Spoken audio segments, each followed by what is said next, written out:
Hello students, आज हम लोग मोल कंसेप्ट का स्टडी करेंगे। मोल कंसेप्ट, देखिए मोल जो है, मोल में हमेशा कन्फ्यूजन होता है, सबको कन्फ्यूजन होता है, बट इसका कंसेप्ट एक बार क्लियर हो जाए फिर कभी कोई कन्फ्यूजन नहीं होगी इसमें। देखिए मोल जो है उसको एक फंडामेंटल यूनिट बनाया गया है। It is a fundamental unit. Fundamental unit किसका है? ये अमाउंट ऑफ सब्सटेंस का फंडामेंटल यूनिट है। 1 मोल का न्यूमेरिकल वैल्यू जो होता है 6.022 इंटू 10.23 पार्टिकल्स होते हैं। वो भी पार्टिकल्स कैसे? Small particles. कभी लार्ज पार्टिकल के लिए इसका हम लोग इस्तेमाल नहीं करते हैं। ये स्मॉल पार्टिकल्स के लिए होता है, like atoms, molecules, ions, electron, proton and neutron. Mole का यूज़ हमेशा स्मॉल पार्टिकल के लिए होता है। लार्ज पार्टिकल के लिए ये यूजफुल क्वांटिटी नहीं है। फंडामेंटल यूनिट है अमाउंट ऑफ सब्सटेंस का। अब देखिए मोल कैसे स्टडी करते हैं हम लोग। भाई कुछ अमाउंट ले लिया, जैसे मान लीजिए हमारे पास ये पेन है, तो एक सब्सटेंस है, दुनिया का जितना भी सब्सटेंस है वो सब छोटे छोटे पार्टिकल से ही बने होते हैं। According to Dalton's, all substances are made up of atoms, tiny particles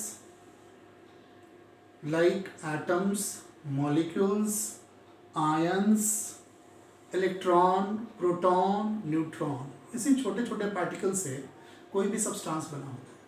मान लीजिए ये पेन है हमारे पास, ये कार्बन का मान लीजिए बना हुआ है। तो कार्बन का अगर बना हुआ है तो कार्बन का कैसे बना हुआ है? कार्बन के छोटे छोटे एटम से ये पूरा सब्सटेंस बन के बना हुआ है।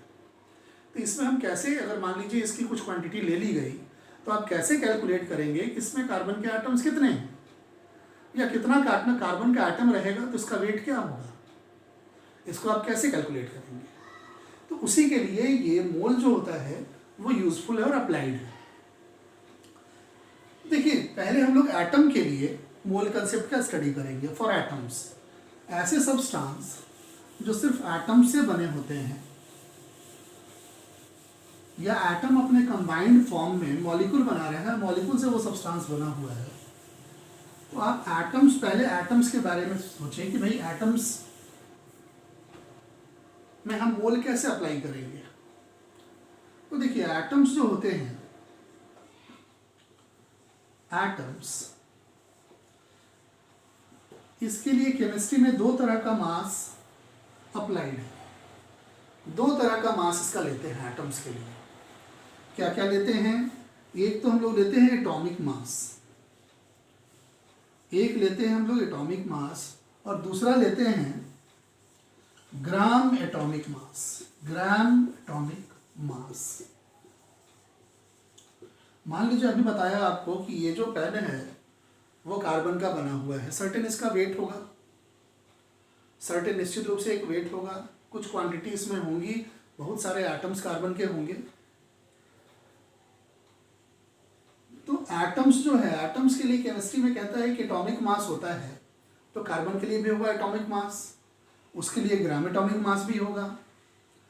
तो एटॉमिक मास जो होता है ये किसी भी एटम के लिए जो लेते हैं, 1 एटम का मास होता है।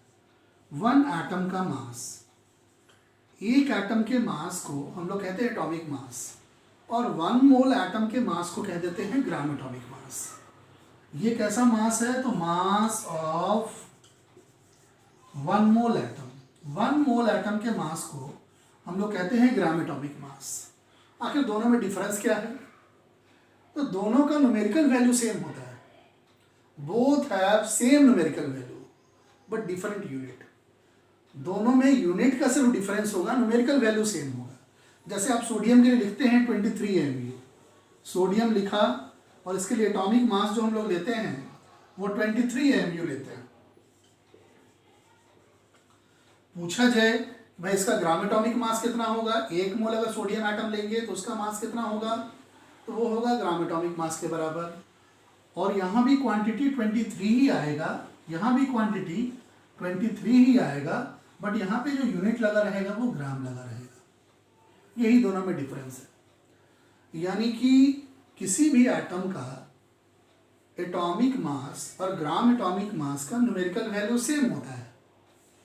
बट इसमें यूनिट का फर्क होता है। यहाँ पर यूनिट जो होता है AMU, और यहाँ पर जो यूनिट लगाते हैं वो ग्राम लगाते हैं। अगर 23 ग्राम आप 23 ग्राम अगर आप सोडियम लेते हैं तो उसमें पाए जाने वाले एटम्स की संख्या जो होगी वो 1 मोल के बराबर होगी। क्योंकि ये कैसा मास है, 1 मोल एटम का मास है। और 1 मोल कितनी संख्या को कहते हैं हम लोग, तो 6.022 इंटू 10.23 इतना पार्टिकल्स, इतने एटम्स को हम लोग कहेंगे 1 मोल एटम। यानी 23 ग्राम अगर आप लेते हैं सोडियम तो उसमें पाए जाने वाले सोडियम एटम की संख्या होगी 6.022 इंटू 10.23। और अगर आप एक एटम सोडियम का लेते हैं और उसका मास लेते हैं तो वो किसके बराबर हो जाएगा, 23 AMU के बराबर।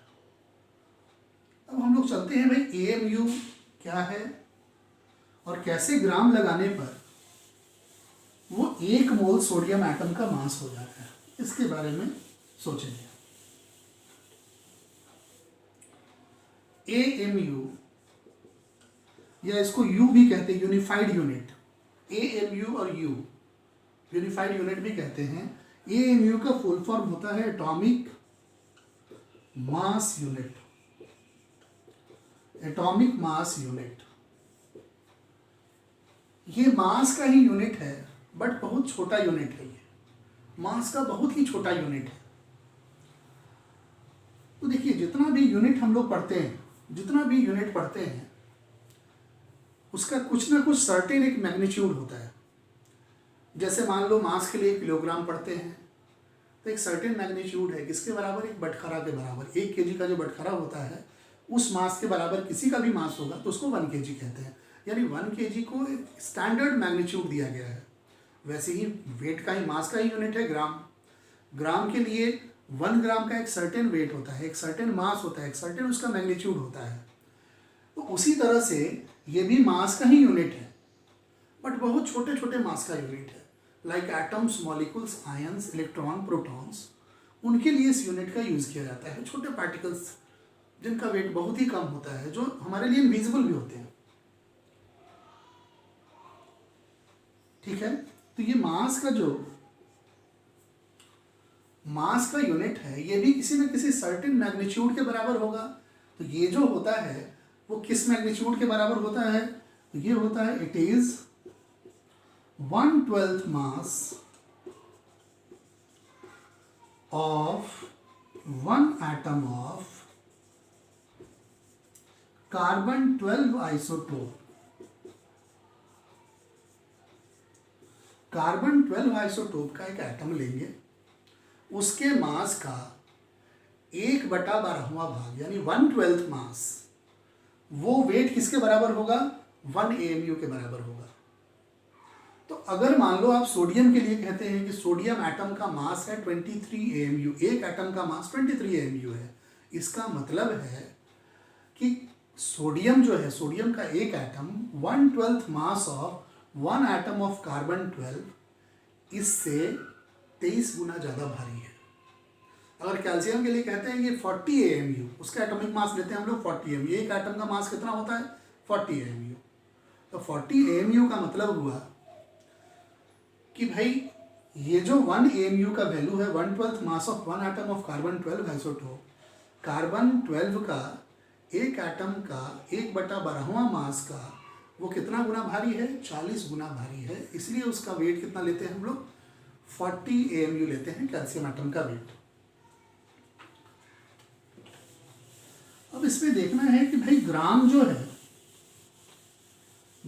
है उसका किलोग्राम के साथ कुछ ना कुछ रिलेशन है। कहते हैं 1000 gram is equal to 1 kg। उसी तरह से AMU भी एक स्मॉलेस्ट मास का यूनिट है, तो उसका भी ग्राम के साथ या किलोग्राम के साथ कोई ना कोई रिलेशन होगा। तो 1 AMU जो होता है, 1 AMU इज इक्वल टू होता है 1.66 इंटू 10⁻⁻24 ग्राम के बराबर, या 1.66 इंटू 10⁻⁻27 kg के बराबर होता है। 1 AMU इतने ग्राम के बराबर होता है। अब यहाँ से हम लोग प्रूव भी कर सकते हैं कि भाई 1 मोल अगर सोडियम एटम आप लेते हैं तो उसका 23 ग्राम कैसे हो जाता है वेट। तो हम ऐसे ले सकते हैं कि भाई अगर पूछा जाए आपसे कि एक सोडियम एटम उसका ग्राम में कितना वेट होगा, तो आप कहेंगे weight of one sodium atom in gram, उसको कितना हम लोग लिखेंगे, तो लिखेंगे 23 AMU, यानी 23, और 1 AMU का ग्राम में कितना वैल्यू है 1.66 इंटू 10⁻⁻²4। इतना ग्राम जो हुआ वो एक एटम का मास हुआ। एक एटम का मास ग्राम में कितना हुआ, इतना हुआ। क्योंकि 23 AMU होता है, 23 इंटू 1 AMU ग्राम में किसके इक्वल होता है 1.66 इंटू 10⁻⁻24 के बराबर। तो एक एटम सोडियम का मास कितना हो जाता है, इतना हो जाता है। तो पूछा जाए भाई 1 मोल एटम सोडियम का लेंगे तो उसका मास कितना होगा, तो mass of 6.022 into 10⁻23 sodium atom, यानी कि 1 मोल सोडियम एटम, इसका मास कितना हो जाएगा। तो एक एटम का मास तो पता ही है और 1 मोल की वैल्यू पता है, तो इन दोनों को मल्टीप्लाई कर देंगे, वो कितने के बराबर हो जाएगा, ये हो जाएगा 6.022 into 10⁻23 multiply by 23 into 1.66 into 10⁻⁻24, इतने के बराबर हो जाएगा। इन दोनों को मल्टीप्लाई करने के बाद ये इतना ग्राम हो जाएगा। इन दोनों को मल्टीप्लाई करने के बाद जो वैल्यू आएगा, इन दोनों को मल्टीप्लाई करेंगे तो वो वैल्यू 1 के बराबर होता है, यानी फाइनली यहाँ पे कितना आ जाना है 23 ग्राम आ जाना है। तो इसी तरह से किसी भी एटम, कोई भी एटम है, उसका एटॉमिक मास और ग्राम एटॉमिक मास में न्यूमेरिकल वैल्यू तो सेम ही रहेगा, सिर्फ यूनिट का फर्क रहेगा। एक जगह यूनिट ग्राम लगा रहेगा और एटॉमिक मास में यूनिट AMU लगा रहेगा। और हमेशा कैलकुलेशन हम ऐसे ही कर सकते हैं, भाई अगर कैल्शियम है तो यहाँ पे कैल्शियम आ जाएगा, तो कैल्शियम के लिए ये क्वांटिटी तो यही रह जाएगा, यहाँ 40 आ जाएगा, फिर से यही आ जाएगा, तो फिर से वो 40 ग्राम हो जाएगा। तो इतना कंसेप्ट से हम लोग यही सीखते हैं मोल कंसेप्ट के बारे में कि भाई अगर ग्राम एटॉमिक मास के बराबर किसी भी एटम का मास ले लिया जाए, कोई भी सब्सटेंस का ग्राम एटॉमिक के मास के बराबर किसी भी सब्सटेंस का मास लिया जाए जो कि सिर्फ एटम से बना हुआ है, तो उसमें पाए जाने वाले एटम की संख्या कितनी होगी 1 मोल के बराबर होगी। तो जैसे ये सब्सटेंस है, मान लीजिए ये सोडियम है और इसका वेट जो है 46 ग्राम है। पूछा जाए कि अगर ये सोडियम है और इसका वेट कितना है 46 ग्राम है, तो आप बताइए इसमें कितना मोल एटम होगा। तो आप बोलेंगे अच्छा जी 23 ग्राम जो होता है वो इसके ग्राम एटॉमिक मास होता है, अगर 23 ग्राम सोडियम लेंगे तो उसमें 1 मोल के बराबर एटम होगा, 1 मोल के बराबर एटम होगा। तो हमने जस्ट डबल वेट लिया है, तो इसमें कितना होगा 2 मोल एटम के बराबर सोडियम होगा, 2 मोल। और पूछा जाए कि भाई इसमें एग्जैक्टली बताइए कि सोडियम एटम कितने होंगे, उसकी संख्या कितनी हो जाएगी, तो आप सीधा कहेंगे 2 इंटू 6.022 इंटू 10⁻23 सोडियम एटम्स होंगे, इतने एटम्स होंगे इसमें। मोल में बताना है तो कहेंगे 2 मोल्स एटम है, और अगर संख्या में बताना है तो कहेंगे 2 इंटू 6.022 इंटू 10⁻23, 46 ग्राम सोडियम। ऐसे ही अगर सर्टेन वेट किसी भी एलिमेंट का दे दिया जाए, किसी भी एलिमेंट का एक सर्टेन वेट दे दिया जाए और पूछा जाए उसमें कितने एटम्स हैं, हम आसानी से फाइंड कर सकते हैं। वैसे number of moles of atom निकालने के लिए आप फार्मूला भी जनरेट अपने से कर सकते हैं। मान लीजिए कि कोई एटम है जिसका m ग्राम उसका एटॉमिक मास है, m ग्राम क्या है उसका एटॉमिक मास है। तो आप जानते हैं कि m ग्राम अगर हम लेंगे m ग्राम के बराबर वो एटम लिया या एलिमेंट लिया, तो उसमें पाए जाने वाले एटम्स की संख्या कितनी होगी, तो वो होगी 1 मोल। क्यों? क्योंकि m ग्राम उसका क्या है एटॉमिक मास है, gram atomic mass. Atomic mass कैसा एटॉमिक मास है, ग्राम एटॉमिक मास है। ये ग्राम एटॉमिक मास है m ग्राम, तो m ग्राम में 1 मोल के बराबर एटम्स पाया जाएगा, ये तो सेटल है एकदम। तो हम कह सकते हैं कि 1 ग्राम अगर इसका लिया जाए तो इसमें कितने एटम्स होंगे, कितने मोल्स होंगे, तो 1/m मोल। अगर कितना लेते हैं इसका, 1 ग्राम लेते हैं, तो अगर मान लो x ग्राम इसका गिवन है तो इसमें कितना हो जाएगा 1/m into x, that means x/m। x क्या है हमारा गिवन मास है और ये क्या है ग्राम एटॉमिक मास है, या इसको हम लोग कहते हैं मोलर मास भी। Gram atomic mass is also called molar mass, यानी मास ऑफ 1 मोल एटम को ग्राम एटॉमिक मास कहते हैं। तो यहाँ से फॉर्मूला जो डिराइव हुआ हमारा यही हुआ भाई, नंबर ऑफ मोल्स आपने निकालना है, number of moles of atom निकालना है, तो हम लिखेंगे given mass of atom, given mass of element या एटम से ही बना हुआ है, ऑफ एटम, ये भी किसमें ग्राम में, अपॉन m क्या हो जाएगा मोलर मास, यानी इसको हम लोग कह सकते हैं ग्राम एटॉमिक मास। तो ये फॉर्मूला हमारा निकल के बाहर आ गया। यानी इतने से हम लोग इतना तो समझ ही रहे हैं कि भाई कंसेप्ट जो है, जो ओरिजिनल कंसेप्ट आपको अपने दिमाग में रखना है वो ये है कि ग्राम एटॉमिक मास के बराबर किसी भी एटम का मास लिया जाए, उसमें पाए जाने वाले एटम की संख्या कितनी होगी 1 मोल। एटम के लिए 2 मास होता है, एक मास होता है 1 एटम के लिए और एक मास होता है 1 मोल एटम के लिए। 1 मोल एटम के लिए जो मास होता है उसको ग्राम एटॉमिक मास कहते हैं या मोलर मास कहते हैं, और 1 एटम का जो मास होता है उसको सिंपली एटॉमिक मास कहते हैं।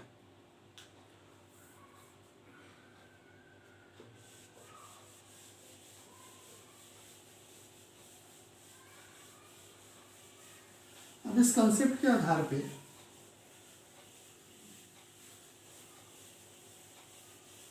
एक क्वेश्चन हम लोग करते हैं। जैसे कहा जाए कि भाई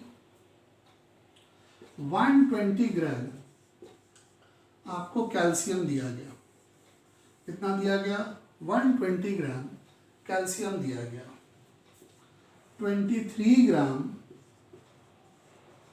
आपको सोडियम दे दिया गया। पूछा जाए कि भाई ये बताओ कि टोटल नंबर ऑफ एटम्स आपको कितने दिए गए, तो आप ऐसे कहोगे 120 ग्राम, यानी नंबर ऑफ मोल्स इसमें कितना हो जाएगा, number of moles of calcium atom कितना हो जाएगा, तो कहेंगे गिवन मास कितना है भाई 120 और कैल्शियम का मोलर मास कितना है 40, दैट मीन्स ये कितना हो जाएगा 3 मोल्स के बराबर। 3 मोल्स एटम हमने यहाँ मिला, और यहाँ पे देख लेंगे भाई नंबर ऑफ सोडियम कितना मोल्स हो जाएगा, number of moles of sodium, इसका गिवन मास 23 ग्राम लिया गया और मोलर मास होता है 23, यानी 1 मोल एटम यहाँ पे मिला। टोटल हमने जोड़ना है तो कितना हो जाएगा 3 + 1 4 मोल्स टोटल एटम हमारे पास है।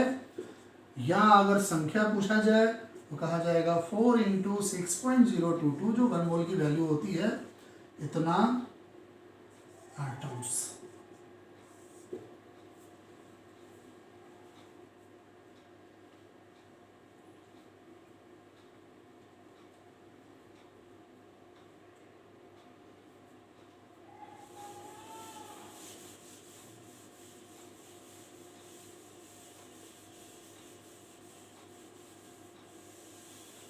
जैसे क्वेश्चन पूछा जाए आपसे, मिक्स्ड मेटल है, मिक्स्ड मेटल,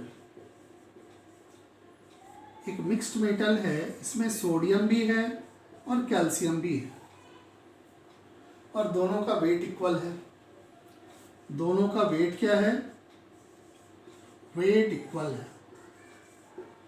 पूछा जाए what is the ratio of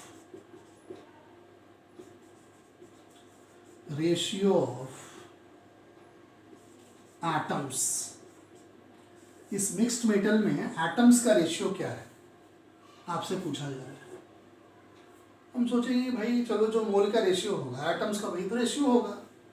लिखेंगे मान लीजिए x ग्राम यहाँ पे क्या है x ग्राम सोडियम भी है, सोडियम कितना है x ग्राम, तो ऑब्वियसली बात है वेट इक्वल है तो x ग्राम ये भी होगा।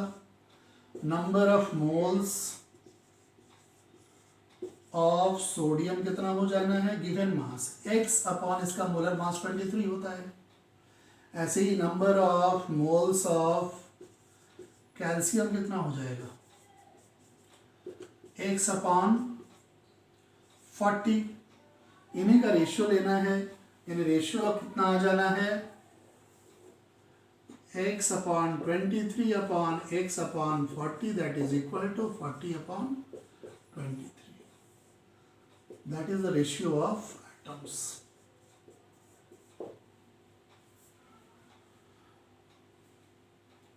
और भी क्वेश्चंस पे डिस्कशन करेंगे।